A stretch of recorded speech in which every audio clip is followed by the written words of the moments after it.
Veja os destaques desta edição do Acontece no Rio. Vereadores discutem a situação de imóveis abandonados na cidade. Presidente da Frente Parlamentar pelo Desenvolvimento Urbano garante que projeto Carioca Local vai ser votado até o fim do ano. A crise hídrica no Rio. A redução do nível da água afeta as indústrias do estado. Em instantes. Olá! A Prefeitura do Rio quer conceder benefícios fiscais aos proprietários de imóveis abandonados na cidade. Esse foi um dos assuntos de mais um debate público sobre o projeto Carioca Local. A sessão começou com a apresentação de algumas emendas feitas no projeto Carioca Local. O objetivo das modificações foi resgatar imóveis vazios e ociosos e definir quais deles são considerados subutilizados e não utilizados.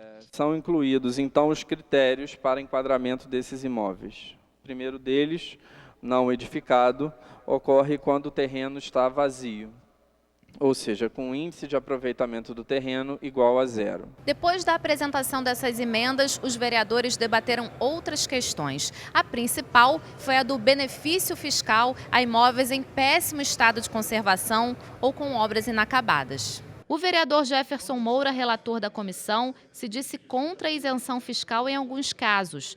Para ele, somente pessoas físicas com determinada faixa de renda e pequenas empresas devem receber estes benefícios. Talvez nós pudéssemos garantir prioritariamente esses incentivos para aqueles imóveis que venham a ser adquiridos com destinação para a moradia popular. Para o vereador Raimon, os imóveis com dívidas fiscais deveriam ser utilizados para este fim. O vereador Renato Cinco demonstrou a preocupação de estimular o despejo de moradores que ocupam imóveis abandonados e pediu um prazo mais curto para o IPTU progressivo, que é aplicado em casos de imóveis não utilizados. O vereador Carlos Caiado, vice-presidente da Frente Parlamentar, pediu o mapeamento dos imóveis que seriam contemplados pelo projeto de lei e admitiu uma emenda que defina melhor que tipo de obra paralisada será incluída no benefício. Uma das emendas que foi discutida, inclusive aceito pela Secretaria Municipal de Urbanismo, representada pela secretária Madalena, é que essa restrição fique bem claro quais são os imóveis que precisam realmente desse incentivo e que, sendo especificado de forma clara, que de imediatamente a gente possa incentivá-los, que eles possam ser de uma forma mais rápida possível restabelecidos para ser colocado nesse processo de política habitacional da cidade. E a gente continua falando sobre o projeto Carioca Local. A repórter Aline Bordalo conversou com o presidente da Frente Parlamentar de Desenvolvimento Urbano do Rio, que discute o projeto da Prefeitura. O projeto Carioca Local vem sendo discutido há vários meses aqui na Câmara dos Vereadores. E o presidente dessa frente parlamentar é o vereador Tiago Carribeiro. Vereador, como é que estão esses trabalhos e qual a expectativa de finalização e votação desse projeto de lei? Olha, hoje nós chegamos ao 3º dia de debate público. Temos mais um no próximo dia 18 de novembro. Nós estamos, de uma certa forma, debatendo um por um agora especificamente para poder, de alguma forma, tentar melhorar o programa. Fizemos isso na questão dos zeladores e porteiros. Estamos agora, hoje, no debate de hoje, surgiu mais uma questão, que são os esqueletos abandonados, de que forma a gente vai poder conceder esse benefício para que isso não seja utilizado de uma forma que não é devida no futuro. Então, já conseguimos também da Secretaria hoje de Urbanismo que eles aceitem fazer uma alteração, aceitem um projeto a ser emendado. Estamos conversando com o Conselho de Engenharia e Arquitetura da cidade do Rio de Janeiro para que eles façam a sugestão junto conosco e possamos chegar num projeto que seja melhor para a cidade do Rio de Janeiro e melhor para todos os cariocas. E quais são os principais benefícios, que esse projeto trará à população do Rio de Janeiro? São diversos benefícios na questão urbanística. Hoje nós tratamos especificamente de imóveis abandonados, subutilizados, de alguma forma que eles possam gerar algum risco à população do Rio de Janeiro, gerar algum risco à cidade e até mesmo embelezar um pouco mais a cidade do Rio de Janeiro e dar uma outra utilidade, possa permitir sim que sejam construídas unidades habitacionais sociais, de interesse social, possa permitir sim que seja dado um outro destino. E também dar instrumentos para a Prefeitura, que a Prefeitura cobre a pessoas ou particulares que detenham uma determinada propriedade e estão deixando ela abandonada durante décadas, que a gente pode ver, observar hoje isso acontecer em diversos lugares da cidade do Rio de Janeiro. senhor acredita que até o ano que vem esse projeto já tenha sido votado, já seja posto em prática? O debate acaba agora no próximo dia 18. As emendas estão sendo feitas pela própria frente parlamentar.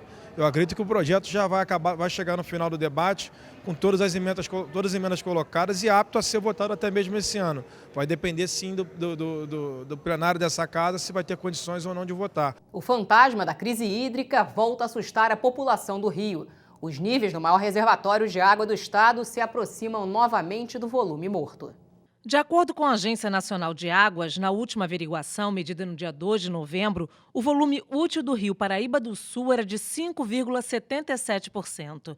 Na mesma data do ano passado, esse percentual era de 6,6%. Essa bacia abastece 77 municípios entre Rio e São Paulo. Só aqui no estado são 66. Enquanto a falta de chuva persiste, a ANA tem autorizado a diminuição do limite de vazão.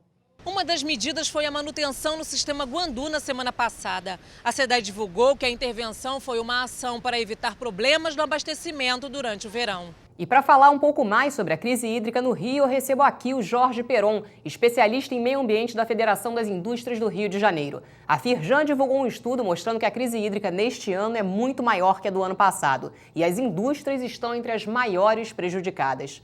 Jorge, qual é a real situação dessas indústrias? O ano de 2014 ele foi um ano atípico, sob o ponto de vista de disponibilidade de água para toda a região metropolitana do estado do Rio de Janeiro, da bacia do Rio Paraíba do Sul. Para as indústrias isso não foi diferente. Temos relatos, por exemplo, de indústrias no final ali do canal de São Francisco, que é a continuidade do Rio Guandu, que tiveram uma redução significativa da disponibilidade de água e da captação de água para os seus processos industriais. Hoje, essa disponibilidade em tempo para captação de água no canal de São Francisco não passa de 30% a 35%.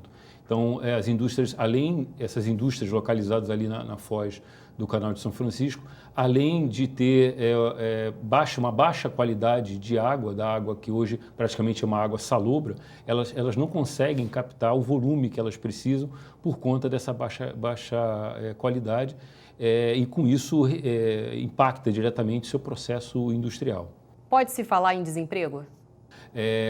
O que nós temos mapeado é que quanto maior, lógico, a dependência do processo industrial pela água, por exemplo, a indústria de alimentos, uma indústria de bebidas, maior é o efeito que essa escassez hídrica ela é provocada, né, nesse processo industrial. Mas hoje, infelizmente, o efeito da crise econômica ele se mistura ao efeito da crise hídrica. O estudo da Firjan aponta algumas medidas para superar a crise. Quais seriam? O importante desse estudo foi a motivação desse estudo, né? Primeiro porque a crise que nós estamos enfrentando, o cenário de escassez hídrica que a região metropolitana do Rio enfrenta e a bacia como um todo do Rio Paraíba do Sul enfrentam, não é o primeiro cenário de crise. Nós tivemos um primeiro cenário entre os anos de 1954 e 1955, que até então tinham sido os piores resultados históricos em termos de tanto de chuva, né, de precipitação, quanto em termos de armazenamento de água nos reservatórios. Quase 50 anos depois, nós tivemos um segundo cenário entre os anos de 2001 e 2003.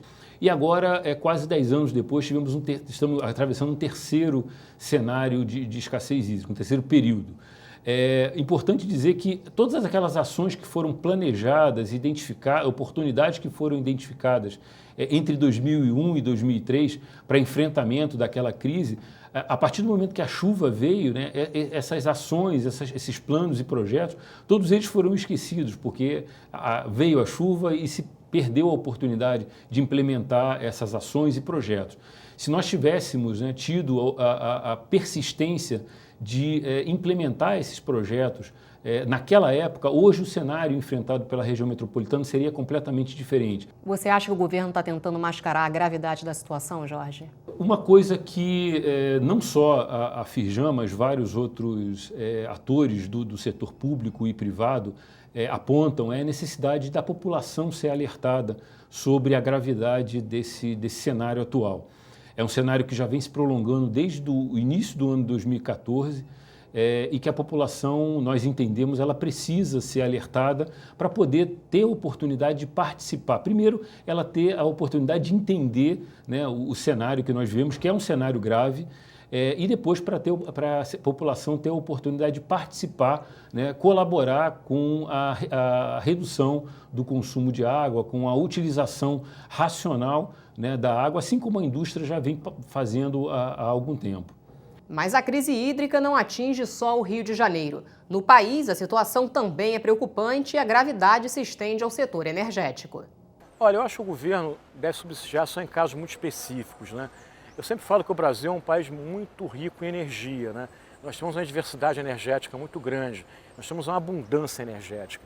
Então não faz sentido um país que tem a diversidade energética do Brasil ter energia cara, né? A gente tinha que ter energia mais barata, mais competitiva e ser uma vantagem comparativa nossa em relação aos outros países. Isso não acontece, né? Porque o governo ele manipula muito, né? O setor de energia no Brasil sempre foi revestido de muita ideologia, muita política. O governo não acredita em mercado, o governo intervém excessivamente, né? Então isso faz com que você não deixe que os sinais econômicos verdadeiros cheguem até o mercado, né? Isso atrapalha mais do que ajuda, tem sido assim ao longo da história brasileira, né? Agora, o que é um contrassenso, volto a repetir, porque se você, por exemplo, olhar o mapa do Brasil, você vai ver que além da diversidade energética que esse país tem, nós temos uma dispersão regional também espetacular. Nós temos muita água na Amazônia, nós temos muito vento no Nordeste, nós temos biomassa no Centro-Oeste, Sudeste, temos gás natural, temos carvão no Sul e temos sol no Brasil inteiro, né? Então é um país que tem o ano todo, né? Então a gente não aproveita isso. Eu sempre falo que o grande desafio dos governos brasileiros e que nenhum governo tem conseguido superar é transformar essa vantagem que a natureza deu para o Brasil, né, numa vantagem competitiva e econômica, né? A OAB Rio entrou nessa quarta-feira com uma ação para prorrogar no estado o prazo para o recolhimento obrigatório do FGTS para empregados domésticos. Na última edição do Acontece no Rio, a gente mostrou a dificuldade dos cariocas para imprimir o formulário no portal e-social. A Receita Federal confirmou o fim do prazo para o dia 6 de novembro, mas a OAB Rio quer mais tempo para o carioca realizar o cadastramento. E o Acontece no Rio fica por aqui. Você pode rever este e outros programas no nosso site. Acesse câmara.rj.gov.br. Até amanhã.